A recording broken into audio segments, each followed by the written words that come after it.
బీసీలకు 42% రిజర్వేషన్ ఇస్తా అని చెప్పిండు. తెలుసు ఆయనకు, ఆయన తెలివి తక్కువడు కాదు, ఆయనకు చాలా ఎక్కువ ఉంది తెలివి. గతంలో ఈయననే చెప్పిండు, ఇదే రేవంత్ రెడ్డి గతంలో ఏం చెప్పిండు, రిజర్వేషన్లు అడిగితే జైల్లో పెట్టాలి అన్నాడు. ఇదే రేవంత్ రెడ్డి. అదే రేవంత్ రెడ్డి ఇవాళ ఓట్ల కోసం 42% రిజర్వేషన్ అని అబద్ధాలు చెప్పిండు. మేము చెప్తానే ఉన్నాం అసెంబ్లీలో, నేను కమలాకర్ అన్న, ఇక్కడ కాదు నువ్వు కొట్లాడాల్సింది, నీ రాహుల్ గాంధీ కొట్లాడాల్సింది పార్లమెంట్లో రాజ్యాంగ సవరణ చేస్తేనే అవుతుంది, లేకపోతే కోర్టు ఆపుతుంది అని మేము శాసనసభలో ఇద్దరం చెప్పినాం.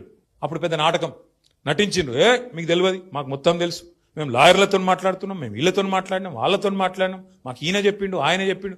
అరే రాజ్యాంగం చెప్తలేదురా భయ్, అర్థం చేసుకో అంటే పోయిండు, ఏదో బిల్ అన్నాడు, జీవో అన్నాడు, మోసం చేసే ప్రయత్నం చేసిండు, సుప్రీంకోర్టు ఆపింది.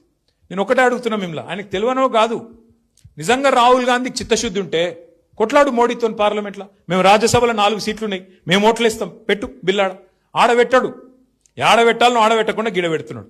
ఇంకొక మాట, 42% రిజర్వేషన్ అని ఆయన చేతిలో లేని ముచ్చట్లేమో పెద్ద పెద్ద ముచ్చట్లు చెప్తాడు, కానీ ఆయన చేతిలో ఉన్న ఇయ్యడు. ఆయన చేతులు ఉండి ఆయన సంతకం పెడితే అయిపోయేది మాత్రం ఇస్తలేడు.